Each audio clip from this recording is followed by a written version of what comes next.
world, and welcome back to another episode of Movie Star Magic. And this week we're going to be looking at the career of the icon Clint Eastwood. You can't talk about Hollywood history without mentioning his name. As celebrated as a director as he is an actor. We're going to be sort of talking about both, but for the most part we're going to be talking about Clint as the movie star. But if you're new to the series, what I do every single week is look at an actor and break down their career, and then ultimately try to figure out what makes them great, what makes them an interesting movie star, what is their movie star magic. And the show is structured as such. The first sort of 2/3 of the video, I talk about the career of the actor, breaking their career down into 3 different chapters to see how they've evolved as an actor, how the parts they've played influenced later parts, and how they sort of transitioned as an actor. And then in each of those chapters, I talk about a defining role within that chapter. So a little bit of discussion about some movies that they've made, what makes them interesting as an actor in those different chapters. And then finally, in the last third, I try to define what is that defining feature, what is that one thing that they have that makes them a movie star that no one else has, that makes them such a compelling on-screen presence. And jumping into things with Clint Eastwood, I'm titling the first chapter The Cowboy, because it's crazy to think that, he's 90 and still putting out movies, and he's had such a long career. And I could really do this chapter, sort of 3-chapter situation, and I could make it into 5 chapters or 10 chapters. He's had such a varied and interesting career that to do it in 3 seemed a little bit odd, but I still wanted to sort of do it in the structure of the show. It makes things difficult and challenging, but he is one of those guys that has been a part of movies now for 60 years and 50 years, and is integral to understanding American cinema in many regards. Him as an actor, but also him as a director. And this first chapter I called The Cowboy because this is how we are introduced to him, whether it be the TV show Rawhide or his eventual trip over into Italy because he couldn't get any sort of parts in Hollywood. He is sort of deemed and seen as this classic cowboy figure, tied to the connections of the spaghetti westerns, working with Sergio Leone in his Dollars trilogy. So he's the star of A Fistful of Dollars, For a Few Dollars More, and The Good, the Bad, and the Ugly, seminal western films that are regarded as some of the best westerns of all time. And he is sort of the avatar and star of those movies. So that's really where he starts to get his praise in the States once those films ultimately come over and are seen in Hollywood, and sort of project him off of this sort of TV cowboy space of Rawhide into sort of the mainstream success. And then after The Good, the Bad, and the Ugly, does a couple other westerns, Let It Hang 'Em High, but I think 1971 is a real critical year for him because he directs his first movie, Play Misty for Me, so that's sort of course, the sign of him as director starting. He also does 2 movies with Don Siegel, The Beguiled and Dirty Harry, 2 different types of movies, and I think show the range of Clint as a movie star. But really, I think the critical factor here ultimately being Dirty Harry, because that's a franchise he went back to multiple times and had great success with. But I do think it's indicative in the sense that this early sort of prototype, not only was he playing sort of cowboy figures, outlaw figures in many of the movies, and many of the movies were sort of western figures, he does play this archetype, this prototype, and sets it in the urban setting. For example, Dirty Harry. Now, he's not an outlaw, he's a cop, but he is sort of in between. He is this sort of rogue type cop who, at the very end of the movie, throws his badge into the water, which I think simplifies sort of the beliefs of the movie, but also sort of Eastwood as a cowboy archetype, someone who's outside the law, or maybe working with the law, but only to the benefit of him, and who has his own sort of strong personal moral code. So we see these in these westerns like this, sort of Sergio Leone movies, or Hang 'Em High. But then also we see it in even some, Where Eagles Dare in these war films. We also see it in something like Dirty Harry. So in this early sort of period, it's Clint struggling as a movie star, having to go to Italy, defining a persona, utilizing that persona, I think, and then similarly to someone like Sylvester Stallone, where Stallone had Rocky and Rambo early on in his career, and that helped define him. I think similarly with Eastwood, having sort of The Good, the Bad, and the Ugly and Dirty Harry early on in his career are sort of these 2 defining movies for him. One that is sort of in the West and in the past he often goes back to, and then the other is urban, it's modern. And it's a similar sort of character, but it is sort of 2 different lanes that he's able to exploit, and does so throughout his career. So early movies here in his early career. But when talking about the sort of early period of Chapter 1, his defining role, I went with Dirty Harry, a masterpiece in my books, despite its sort of controversial appreciation during its time. Dirty Harry Callahan is a maverick cop who often likes to take things into his own hands for justice because of what he thinks is the right way to do. And the film is very interesting in the sense that Eastwood is great as a sort of outlaw figure, this figure who's outside the law. So when he's playing a cop, it would be weird if he was just like a by-the-book justice kind of a guy. He's still interested in having that strong moral code and sort of doing the right thing, but he does sort of have, the film almost has equal contempt for the serial killer as it does a bureaucracy. There's sort of a duality going on there where, yes, the sort of serial killer guy is bad, but red tape and bureaucracy is also kind of an inhibitor to justice as well that is almost equal in how the movie at least presents itself. So it's actually a great vehicle for Clint as well, because Clint is a great frustrated actor. So when you put him in this instance here, where he's sort of in between the sort of cops and then also trying to execute justice and doing things on his own, he's frustrated by the red tape, but he's also frustrated by the crimes that are going on, and he has that kind of complexity where he's able to go both ways. But then, of course, he also sort of defines his silent kind of protagonist, man of few words, protagonist here, extenuating that to Dirty Harry as well, so that when he does his sort of slow and calm and cool kind of tone and pace of dialogue and the way he says words, that just naturally lends itself to the sort of action hero trope that he established of those sort of cool one-liners, of which Dirty Harry really established into that sort of new Hollywood 71 French Connection, that gritty cop movie that is also sort of indicative of the action hero template. I think Clint really helped do that as well. Then in Chapter 2, I'm calling this chapter The Man, because post Dirty Harry 1971, he is very much the man. And not only are his movies interested in what it means to be a man and this sort of moral code of bravery and courage and being a hero, but also he is the man in the sense that he's established himself as a leading man, and he is almost immune to sort of the trends of Hollywood. If you look at him and his career, he does feel like sort of an extension of a John Wayne. He does feel like an actor who could have had his career in the 50s and 60s, except he's having it in the 70s and 80s. He sort of lucks in a way, lucks himself into doing a movie like Dirty Harry, which feels like a new Hollywood kind of a movie. But then even if you look at the movies in the 70s, he does a lot of westerns that he directs and are ultimately successful because of his cachet as a western star in the 60s that he established with the Sergio Leone movies.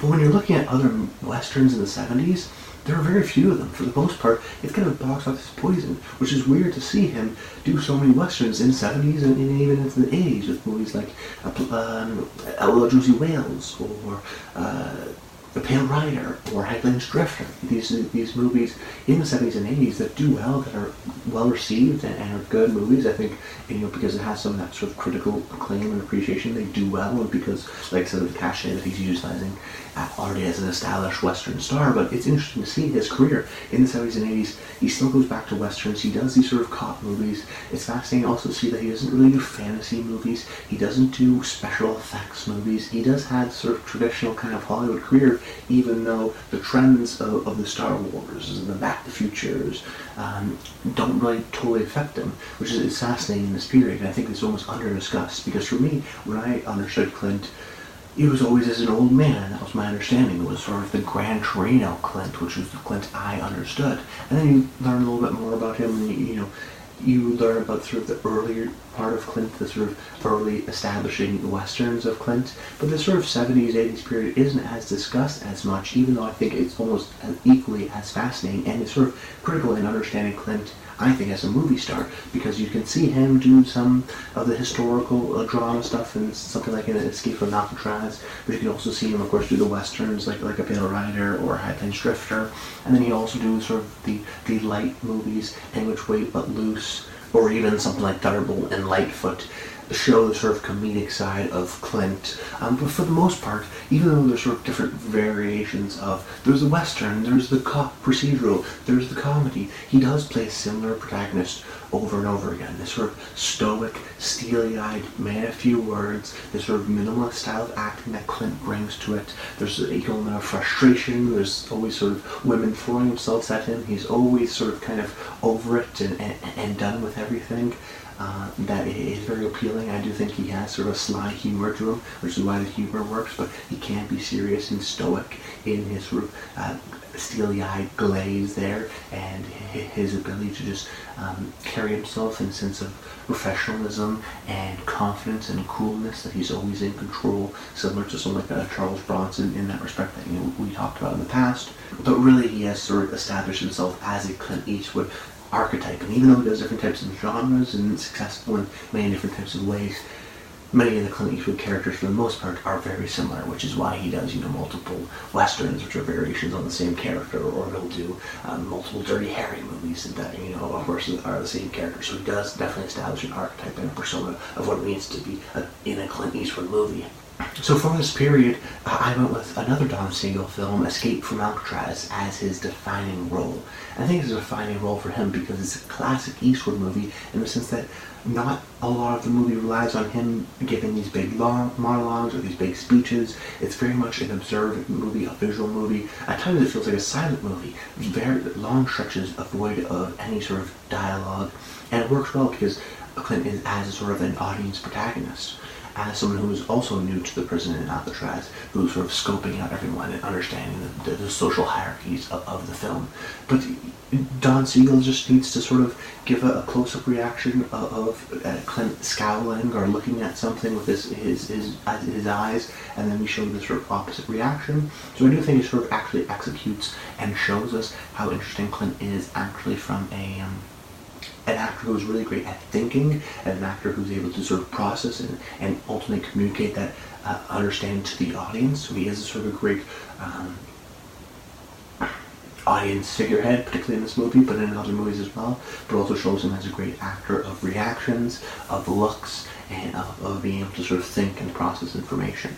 Then in the third chapter, I call this one The Legacy of Clint, because in 1992, one of the seminal movies of the 20th century, Unforgiven, is released, wins Best Picture, wins Clint his first Oscar, and every movie from then on out, in many ways, is sort of a comment on the Clint Eastwood persona. That this definitely third chapter, is a meta chapter in many regards, in my opinion. Where you look at 1992's Unforgiven, it's very much a comment on the westerns that he did and the sort of violence that was sort of portrayed in those westerns, and maybe sort of retro looking back on it, having that sort of revisionist western genre being established with that movie, and looking back on all those movies as maybe a little bit not a sign of the time, was a little bit wrong, showing that maybe Clint was actually the bad guy.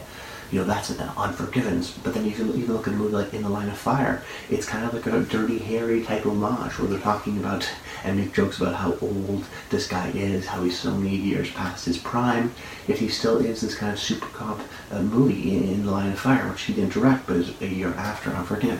And then even if you want to go to Million Dollar Baby or Gran Torino, it's very much him riffing on the Clint Eastwood persona of a man who is stoic and established and a representation of these American ideals. And it's not kind of subverting them, I think, particularly with something like Million Dollar Baby, or maybe leading into them in something like Gran Torino, in which he is literally a messianic figure for this community, despite being kind of blatantly racist and kind of sick of everything, and despite him ultimately having this sort of redemption arc within the movie, it still does feel like, oh, that's old man Clint looking at the new generation and wondering what's wrong with it. Why they can't be men? Why can't they be tough? Why can't they be like him?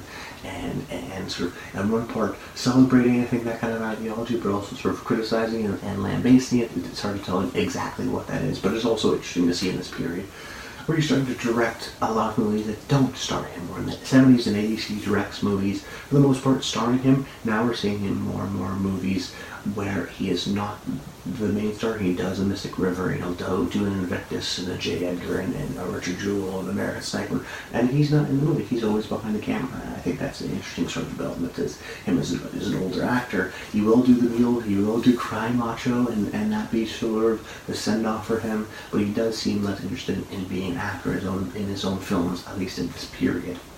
And then we're talking about the defining role of this period. I had to go with Unforgiven just because it is the beginner of it. It is the genesis of this self-reflexive Clint moment. And if you're unaware, I actually did a video on Unforgiven about 4 years ago on my Old on Old series, in which I watched it for the first time. And while I'm not as high on it as many other people, it is a movie that upon rewatch was much more rewarding, understanding and having a full grasp, I think, of Clint's early career and his persona, because so much of the movie is commenting on those earlier Eastwood movies, not only the Sergio Leone westerns, but the Eastwood movie that he directed, like a Play Misty for Me or a High Plains Drifter.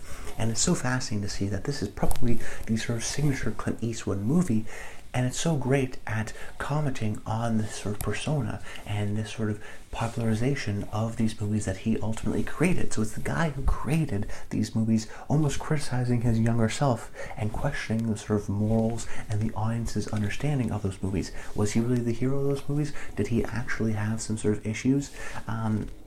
Was he sort of the villain? And while the movie does feel sort of typical revisionist Western, it was the first one to do it. It really started that genre. So for the very least, you got to give it props for that. And just as sort of a study of Clint Eastwood, it is a fascinating, self-reflexive movie of his sort of Western persona. Now, finally, talking about the defining feature of Clint Eastwood, I titled this video Clint Eastwood the Man, because in many respects, I think Clint's movies and what he's great at doing is exploring this idea of what it means to be a man and these sort of masculine ideals. Now, oftentimes he's a star of his movies, so many of the movies that he's in, of course, are about men, but more so about the ideas of what it means to be a man in the traditional sense of those sort of masculine ideals of heroism and bravery and courage. And these themes are interesting because, of course, Clint is interested in them as a director, but he also understands that himself as the sort of executor of those themes is also an interesting combination, because he's oftentimes you'll see Eastwood characters more focused on actions rather than words, and that's, I think, is a great way to indicate, instead of having a large monologue about heroism, it's much easier to actually see it through the Clint's characters. And by having this, he's great at having this sort of minimalist style of acting, in which he doesn't have to do a lot of sort of big monologues or speeches, where he actually can be stoic and steely-eyed and still be the actual preferred way of executing on some of those themes and those ideas. Now, is Clint a great movie star? Yes. Is he a great actor? I don't know. Is he a good actor? Yes, I do think so. And he's a good actor because he knows his limitations, he knows what he's good at, and is always executing and always putting himself in positions to succeed in those movies. And the one thing that I always thought about when watching these movies was the word presence. That was always something that when we were watching his movies, it was always like, I don't know if he's always the best actor or if he's totally selling me on this emotional scene. I actually think he gets better as with age, but he is someone that always has a presence, always sort of a guy who feels like he knows what he's doing. That sort of stoicism, that sort of wisdom, I think later on in his career, that presence can also make him look cool or just a revered presence. His sort of minimalist style of acting, the way he delivers lines, of course, is perfectly calibrated because many of the times he's directing his own movies, and Eastwood is intimately aware of his sort of on-screen persona.